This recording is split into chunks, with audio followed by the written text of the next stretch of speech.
आप आजाद हैं, आजाद रहें।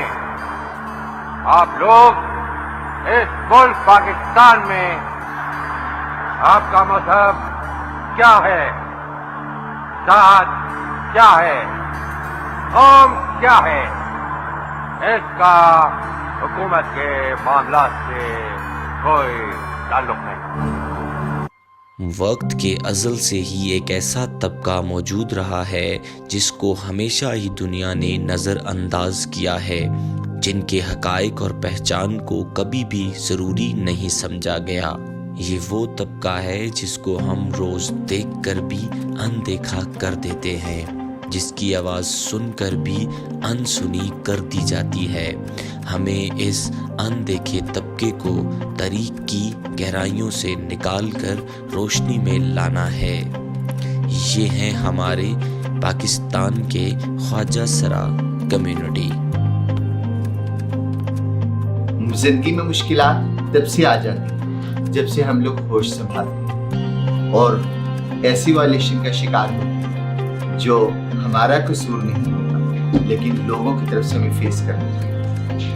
वायलेशन की अगर आप बात करते हैं तो राइट्स वायलेशन की बात तो घर और फैमिली से ही स्टार्ट हो जाती है। जब आपकी फैमिलीज आपको पैदा करने वाले लोग आपको एक्सेप्ट नहीं कर पाते और आपकी जेंडर आइडेंटिटी की वजह से ये फैमिलीज आपको डिसऑर्ड करती हैं।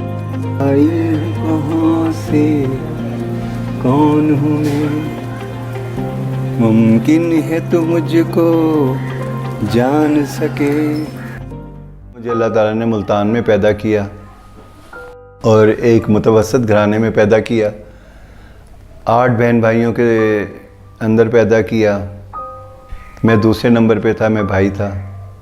मुझे उस वक्त पता लगा जब मैंने अम्मी से कुछ चीज़ें सीखना शुरू की जो मेरे और भाई नहीं सीखते थे, यानी कि उनके साथ रोटी में, हांडी में, बर्तनों में, झाड़ू में हाथ बटाना मैंने करना शुरू किया। तो जब भी किसी को महसूस नहीं, मगर मेरा दिल करता था। पहली दफ़ा जब मुझे पता लगा, जब मैंने अम्मी की एक लिपस्टिक लगाई और थोड़ा सा दुपट्टा पहना और उनकी जूती पहन के कमरे में शीशे के आगे खड़ी थी, वहाँ मुझे पता लगा कि ये मैंने बहुत ही कोई गलत काम किया है। अपनी जिन्स के मुखालिफ जाके मैंने काम किया है। एक लड़का होके मैंने सुर्खी और कपड़े और ये पहने हैं। मुझे इसके बारे में नहीं पता था, मुझे अंदर का एक शौक़ था बस। वो मैंने, जैसे मैं बर्तन धो रही थी, अम्मी को देख रही थी, बहनों को देख रही थी, मोहल्ले में और लड़कियों को देखती थी। मैं लड़कों को फॉलो ही नहीं करती थी। मैं लड़कों को देखती थी तो घबरा जाती थी। जैसे एक लड़की एक नज़ाकत में आ जाती, मैं भी नज़ाकत में आ जाती थी। शर्मीलापन जिसे आप कहते हैं, वो शर्म सी ये थी कि मैं जो चाह रही हूँ वो अगर मैं किसी को बताऊँगी तो कैसा लगेगा। मेरी चाल में शर्म थी, चलने में भी मेरे ऊपर एतराज़ात थे, मगर मैं खुद अपनी चाल पे चल रही थी। जो मेरे स्टाइल था, लैंग्वेज था, वो वही था। तो वो वहाँ मैंने यानी कि तालीम वैसी शुरू हुई जैसे तालीम होती है। घर में कुरान शरीफ पढ़ने जा रहे हैं, मस्जिद में जा रहे हैं, स्कूल जा रहे हैं, ट्यूशन पे जा रहे हैं, ये सारी चीज़ें चलती गईं। और शुक्र अल्हम्दुलिल्लाह कि ये वो चीज़ें बेसिकली होती हैं जो इंसान की ज़िंदगी बनाने के काम आती हैं। तो वो मैंने मैट्रिक तक तो अपने घर के अंदर ही ऐसा वक्त गुजारा। यानी कि मैट्रिक तक एक बच्चा जवान हो जाता है, नॉर्मली तौर पे उसको सेंस आ जाती है, मगर मैं वो शर्मीलापन मेरा ना गया। उसको छुपाते छुपाते, क्योंकि वालिदैन ने कहा, अब्बू ने डांटा कि भाई आप ये कैसे हरकतें करते हैं, ऐसे नहीं करना चाहिए, आप लड़के हो। अम्मी को समझाया कि ऐसे लड़कियों में नहीं बैठने दिया करें, ये गुड़ियाँ पटोले इनके खेलने के गेम नहीं हैं। जबकि और भाई वगैरह बाहर जाते थे, क्रिकेट खेलते थे, कोई कुछ खेलता था। मैं लड़कियों के साथ ही ज़्यादा रहना पसंद करता था। बाहर अपने आप को अनसेफ समझता था, क्योंकि वो छेड़ा छाड़ी, कुछ नज़रें तनकीदी ऐसी थी, घर के अंदर ही थी। घर में जब चीज़ें ऐसी हों तो वो पावर करवा देती थी कि आप ऐसे हैं। तो मुझे ऐसे लगता था बाहर भी मुझे लोग इसी वजह से कह रहे हैं जो मेरे घर वाले मुझे देख के कह रहे थे।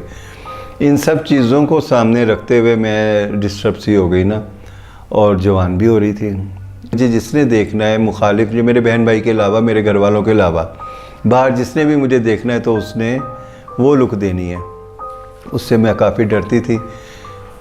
फिर एक वक्त ऐसा भी आ जाता है हमारी तमाम ख्वाजा सराओं की ज़िंदगी में, तमाम के वो उसका रेप हो जाता है।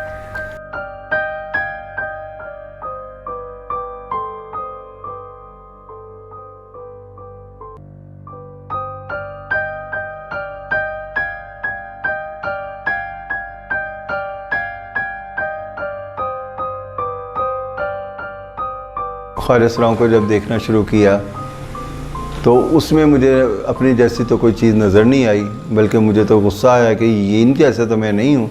जैसे मेरे घर वाले कहते हैं कि तुम्हें खुसरे उठा के ले जाएंगे, तुम्हारा ये होगा, वो चीज़ें नहीं थी। मैंने कहा मुझे ये खौफ सा आया उनको देख के, क्योंकि उनके पीछे एक बच्चों की जहाँ से वो मैंने उनको देखा तो पीछे बच्चे भी थे और तालियां मार रहे थे, खुश रहा हिजड़ा हिजड़ा। और वो तंग था और परेशान था और दुकान वाले लोग हंस रहे थे। वो न किसी से कुछ मांग रहा था, किसी से ले रहा था और बच्चे भी उसे तंग कर रहे थे। तो मैंने कहा ये मेरी ज़िंदगी नहीं, ना मैं ऐसा बनूंगी ना मैं ऐसी हूँ।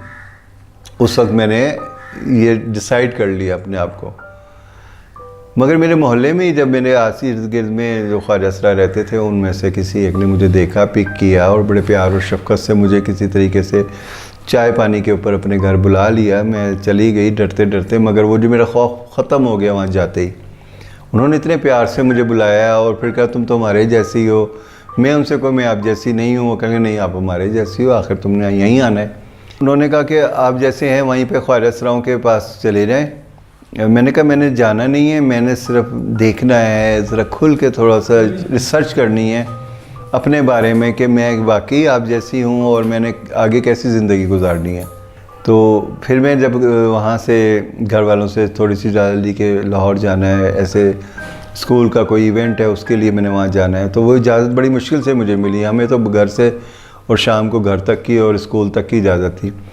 जब वहाँ पहुँचे हैं लाहौर में, तो लाहौर में जब गुरु के पास मिले हैं तो उसने तो मेरी जो हल्की फुल्की लुआं मूँछें थोड़ी थोड़ी आई हुई थी वो उन्होंने मेरी काटी, क्योंकि ज़ाहिर है जवान हो रही थी, मेरे अपना जो मेल बॉडी के चीज़ें थी वो सब नुमायाँ हो रही थी। सारी बरादरी को इकट्ठा किया गुरु ने कि हाँ भाई ये आज से बाकायदा मेरा चेला है।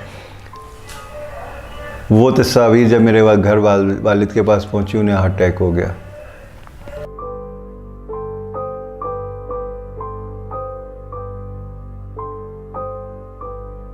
मस्जिद का जो हमारा कंसेप्ट था, यहाँ पे जो हमने बनाई मस्जिद, उसमें कोई हमारा ये नहीं था कि हमारे मौलवी होंगे।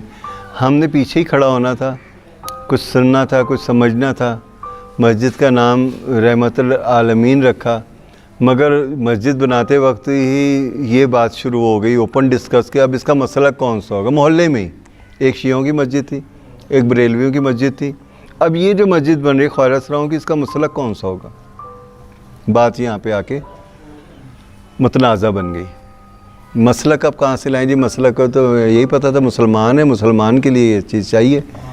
मसलक के ऊपर आके तो फिर मैं मुसलमान नहीं हुई थी, मैं तो पैदाइशी मुसलमान थी और सुन्नी के घर में थी। अब वो सुन्नी के तौर तरीके देखे तो वो शिया को नहीं पसंद कर रहे, शिया को देखो तो वो सुन्नी को पसंद नहीं कर रहा, तो मुसलमान का इधर गया भाई।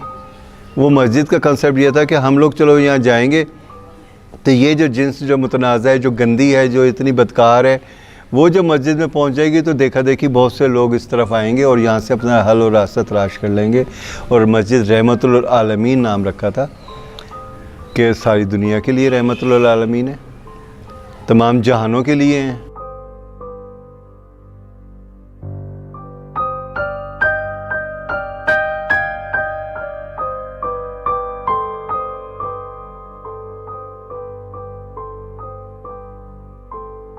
तो जब आप तस्वीरों में देखते हैं अल्लाह का घर, तो दिल में आपकी कितनी हैरत है। जब असली आप जाके देखते हैं, अपनी आंखों से देखते हैं, वहाँ जमज़म से नहाते हैं तो ऐसे ही हल्का फुल्का होता है। जब सर के बाल कटवाते हैं तो सब चीज़ मेरे लिए एक नई थी, ऐसे लग रहा था मैं आज ही पैदा हुई हूँ, यही मेरी आज से ज़िंदगी शुरू हुई है।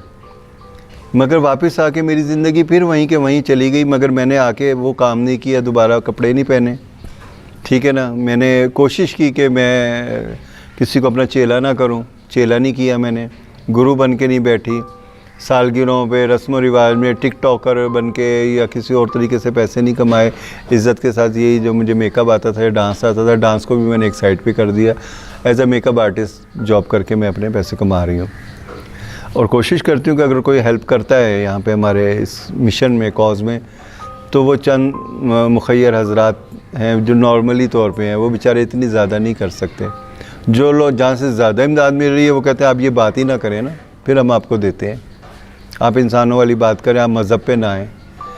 मज़हब इंसान के साथ पैदाइशी तौर पर जुड़ा हुआ है, मैं कैसे उसको अलग कर सकती हूँ? अल्लाह ताला ने हर एक को जो पैदा किया है मेरी मर्ज़ी से, मैं अपनी मर्ज़ी से अगर होता तो मैं मुसलमान की जगह कोई और मज़हब लिखवा लेती अल्लाह मियाँ से, क्यों नहीं मैं मुझे तो इधर नहीं भेजे, मैं उधर, मेरी मर्ज़ी नहीं है। जब मेरी मर्ज़ी नहीं है तो फिर मैं अल्लाह के घर में जाके यही मैंने फरियाद की, अल्लाह मेरी मर्ज़ी जो भी है, जो भी थी, जो भी सोच थी, अच्छी थी या बुरी थी, मगर अब तू मालिक मुख्तियार है, मुझे जैसा तू चाहता है वैसा बना दे। तारीख से पर्दा उठता है, पहचान अगर पहचान सके, आ देख मोहनजोदाड़ो में ये बिगड़ी हुई तस्वीर मेरी।